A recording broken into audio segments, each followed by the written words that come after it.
Hello traders, welcome back to our channel. दोस्तों, आज के वीडियो में हम एक बहुत ही सिंपल सी लेकिन हाई प्रोबेबिलिटी के साथ वर्कआउट होने वाली एक इंट्राडे की ट्रेडिंग स्ट्रैटेजी डिस्कस करेंगे, जिसमें हम खाली दो इंडिकेटर्स का इस्तेमाल करने वाले हैं। दोनों भी बहुत ही पावरफुल इंडिकेटर है और इंडिविजुअली भी बहुत ही बढ़िया तरीके से वर्कआउट होते हैं। लेकिन कभी कभी अगर हम देखते हैं तो एक इंडिकेटर हमें समटाइम्स, हर वक्त नहीं, तो गलत सिग्नल देता है। उससे बचने के लिए अगर हम अदर इंडिकेटर का सहारा लेते हैं तो एक्यूरेसी और भी बढ़ जाती है और सक्सेस रेट भी मिलता है। दोनों भी इंडिकेटर जब भी हमें एक साथ सिग्नल देते हैं तो स्टॉक में मोमेंटम के साथ उसी डायरेक्शन में मूवमेंट आने की संभावना होती है, जो डायरेक्शन में आगे जाकर मूवमेंट आने के संकेत वो इंडिकेटर्स हमें दिखा रहे हैं। तो वो दो इंडिकेटर्स कौन से हैं, किस तरह से ट्रेड का आइडेंटिफिकेशन करना है, ट्रेड सेटअप क्या है और किस तरह से ट्रेड करना है, पूरी इन्फॉर्मेशन हम ये वीडियो में डिस्कस करने वाले हैं। तो ये वीडियो पूरा देख लीजिएगा। जो दो इंडिकेटर्स हमने यहाँ पे इस्तेमाल किए हैं उसमें से जो पहला इंडिकेटर है वो है एक्सपोनेंशियल मूविंग एवरेज, और उसका हमने टाइम पीरियड लिया है 15 का। तो 15 EMA हमने यहाँ पे लिया है। अभी 15 EMA जनरली इंट्राडे के अकॉर्डिंग अगर हम डिस्कस करने की कोशिश करेंगे तो ये शॉर्ट टर्म का ट्रेंड हमें बता देता है इंट्राडे के अकॉर्डिंग, राइट। उसी के साथ अगर इसके हिसाब से हमें ट्रेंड का आइडेंटिफिकेशन करना है तो इस तरह से हम यहाँ पे ट्रेंड का आइडेंटिफिकेशन कर सकते हैं कि जब भी प्राइसेस 15 EMA के ऊपर सस्टेन है, हम कह सकते हैं कि बायर्स आर इन कंट्रोल, यानी कि बायर्स यहाँ पे अच्छे खासे वर्कआउट कर रहे हैं, पोजीशन बना रहे हैं। तो यहाँ पे हम बाइंग की पोजीशन का ट्रेड लेने का सोच सकते हैं। When price stage below the 15 EMA, जब भी प्राइसेस 15 EMA के नीचे चले जाते हैं और सस्टेन होते हैं तो हम कह सकते हैं कि sellers are in control.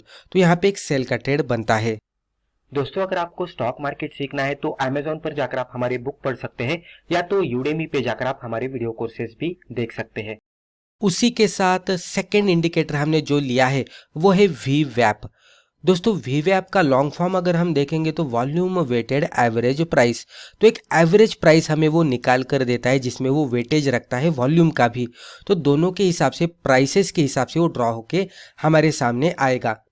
15 EMA भी आपको प्राइस चार्ट के ऊपर इस तरह से लाइन के फॉर्म में दिखेगा, और VWAP भी देखेंगे तो VWAP भी चार्ट के ऊपर इस तरह से लाइन के फॉर्म में ही दिखेगा। अभी जब भी प्राइसेस VWAP के ऊपर होते हैं तो बुलिश सिग्नल माना जाता है, और जब भी प्राइसेस VWAP के नीचे चले जाते हैं तो बियरिश सिग्नल माना जाता है। यानी कि सिमिलरली जब भी प्राइसेस 15 EMA के ऊपर थे तो बुलिश सिग्नल था, तो उसी तरीके से यहाँ पे VWAP के ऊपर भी रहेंगे तो बुलिश ही सिग्नल रहेगा। उसी तरीके से जब भी प्राइसेस 15 EMA के नीचे आ रहे थे तो एक बियरिश सिग्नल जनरेट हो रहा था, तो जब भी वो VWAP के भी नीचे आएंगे तो एक बियरिश सिग्नल ही जनरेट हो रहा था। तो जब भी दोनों को कंबाइन करते हैं और दोनों इंडिकेटर हमें एक साथ बुलिश या तो बियरिश सिग्नल देते हैं तो हाई प्रोबेबिलिटी का एक ट्रेड बनता है। किस तरह से, चलो अभी वो भी देखते हैं। तो यहाँ पे हम कुछ कंडीशंस के हिसाब से पहले बाय सेटअप समझ लेने की कोशिश करते हैं। तो बाय सेटअप कब बनेगा, बहुत ही सिंपल है लेकिन वर्कआउट होगा बहुत ही बढ़िया तरीके से। तो condition 1, prices closes above 15 EMA। अभी बाय सेटअप है तो हमें ऊपर के डायरेक्शन का ट्रेड लेना है, राइट। तो यहाँ पे प्राइसेस ऊपर के साइड में क्लोज आउट होने चाहिए 15 EMA के। उसी के साथ कंडीशन 2 में प्राइस क्लोज अबाउ VWAP, तो प्राइसेस VWAP के ऊपर भी क्लोज आउट देने चाहिए। यानी कि ऐसी कैंडल बनेगी कि जो 15 EMA के भी ऊपर क्लोज आउट देगी और VWAP के भी ऊपर क्लोज आउट देगी। तो ये इंडिकेटर के हिसाब से हमें सिग्नल मिला। थोड़ा प्राइसेस के हिसाब से कंफर्मेशन लेने के लिए हम यहाँ पे कंडीशन 3 ऐड कर रहे हैं। वहां पे हमें क्या करना है, प्राइसेस मेकिंग हायर हाई। तो जो भी प्राइसेस है वो हायर हाई जब भी चार्ट पे बनाते हुए दिखाते हैं या तो बनते हुए दिखते हैं तो यहाँ पे हमें इंडिकेशन क्या मिल रहा है कि प्राइसेस के हिसाब से भी अप ट्रेंड चल रहा है। तो 15 EMA के हिसाब से भी बुलिश ट्रेंड दिख रहा है, VWAP के अकॉर्डिंग भी बुलिश ट्रेंड दिख रहा है, और प्राइसेस के अकॉर्डिंग भी बुलिश ट्रेंड ही दिख रहा है। जब भी ये multiple conditions at a time satisfy होते हैं तो हम यहाँ पे बाइंग साइड में एंट्री लेने का सोचेंगे। बाय कब करेंगे हम, अबाउ कैंडल हाई, जो भी कैंडल पे हमें ये तीनों सिनेरियो सेटिस्फाई होते हुए दिख रहे हैं तो वहाँ पे हम वही कैंडल के हाई के ऊपर जाने के बाद एंट्री करेंगे। स्टॉप लॉस बिलो कैंडल लो, तो वही कैंडल के लो के नीचे हमारा स्टॉप लॉस रहेगा और टारगेट रिस्क रिवॉर्ड रेशियो के हिसाब से हम यहाँ पे कंसिडर करेंगे कि जो 1:2 के अकॉर्डिंग होने वाला है। तो ये बहुत ही बढ़िया तरीके से वर्कआउट होता है। अब हम यहाँ पे एक सेल सेटअप देखते हैं। सेल सेटअप भी बहुत ही बढ़िया तरीके से वर्कआउट होता है। आगे जाकर हम एक चार्ट भी देखने वाले हैं, एग्जाम्पल देखने वाले हैं, वहाँ पे पूरी तरह से आपको समझ में आएगा। तब तक आप ये थ्योरेटिकल पार्ट पूरी तरह से समझ लीजिएगा। कंडीशन 1, सेल करने के लिए कंडीशन 1 क्या होनी चाहिए? Prices closes below 15 EMA। 15 EMA के नीचे जैसे ही प्राइसेस क्लोज आउट देते हैं हमें सेल सिग्नल मिल रहा है।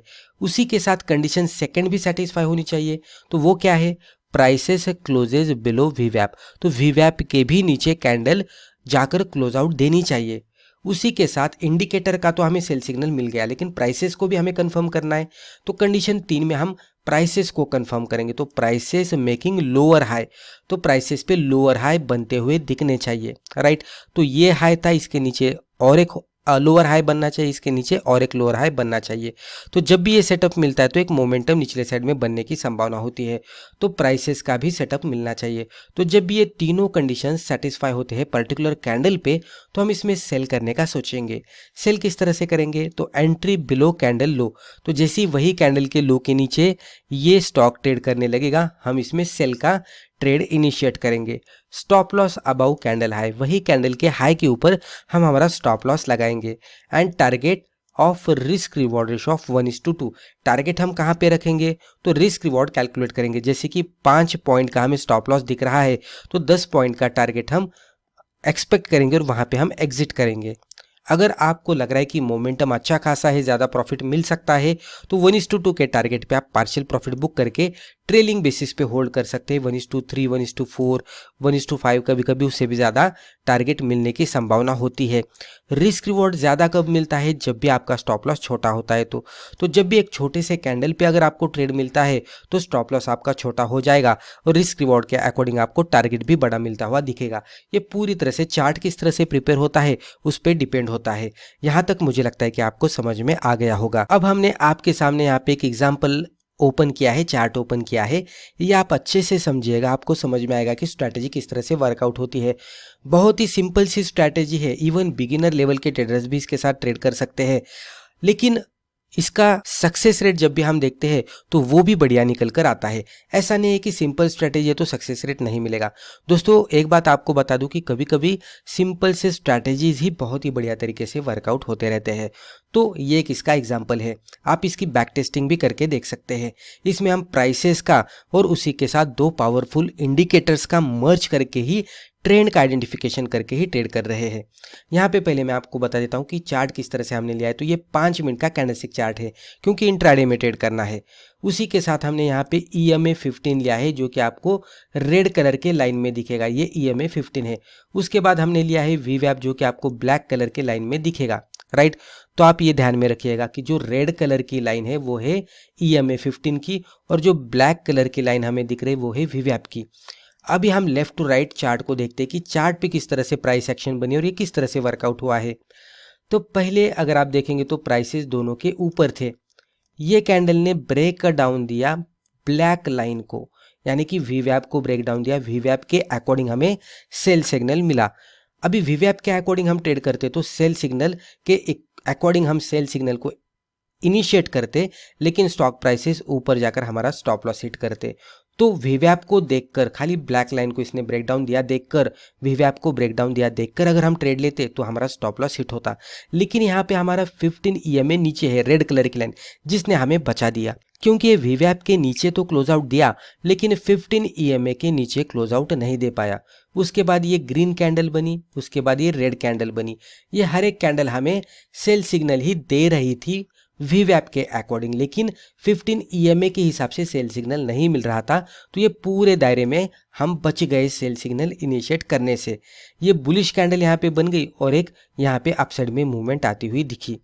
उसके बाद आप फिर से देख सकते हैं कि यहाँ पे सिनेरियो क्या बना, ये एग्जैक्टली ऑपोजिट दूसरे इंडिकेटर ने हमें यहाँ पे बचा दिया। किस तरह से, तो ये रेड कैंडल बनी लेकिन दोनों के ऊपर थी, फिर ये रेड कैंडल बनी जिसने सेल सिग्नल दिया अकॉर्डिंग टू रेड लाइन। अभी रेड लाइन कौन सी थी, रेड लाइन थी यहाँ पे EMA 15 की, तो 15 EMA के हिसाब से यहाँ पे सेल सिग्नल मिला। लेकिन ये कैंडल वीवैप के नीचे जाकर क्लोज आउट दी क्या, नहीं, तो 15 EMA के अकॉर्डिंग हमें यहाँ पे सेल सिग्नल मिला था, लेकिन वीवैप के अकॉर्डिंग हमें सेल सिग्नल नहीं मिला था। तो उसके बाद आप देख सकते हैं कि कुछ कैंडल्स यहाँ पे ऊपर जाते हुए दिखे। अगर हम यहाँ पे इमीडिएट बेसिस पे यहाँ पे ही सेल सिग्नल इनिशिएट करते तो कुछ कैंडल्स के हाई इसके ऊपर भी जाते हुए दिखे हैं। हालांकि हम कैंडल के लो के नीचे जाने के बाद ही एंट्री करते हैं, लो के नीचे जाने के बाद एंट्री करते तो हमारा स्टॉप लॉस तो हिट नहीं होता, लेकिन कुछ कैंडल के लिए हमें वेट करना पड़ता है कि हमारा सिग्नल कब इनिशिएट होता है। तो कभी कभी पेशेंस नहीं रहता तो हम इसको छोड़ ही देते हैं, राइट। तो ये भी सिचुएशन बनती है। और यहाँ पे ये कैंडल्स रुके क्यों, क्योंकि नीचे वीवैप था, वीवैप के हिसाब से सिग्नल नहीं मिल रहा था, राइट। तो उसके वजह से क्या हुआ कि इवन 15 EMA के हिसाब से सेल सिग्नल मिलने के बावजूद वीवैप नीचे एज ए सपोर्ट वर्कआउट कर रहा था। इसलिए यहाँ पे कैंडल 1 2 3 4 5 कैंडल यानी कि 5 मिनट के 5 कैंडल यानी कि लगभग 25 मिनट से यहाँ पे हमें रुकना पड़ता। तो इसीलिए हमें दोनों इंडिकेटर का सहारा लेना चाहिए, क्योंकि पोजीशन बनाने के बाद मोमेंटम इमीडिएटली आना चाहिए।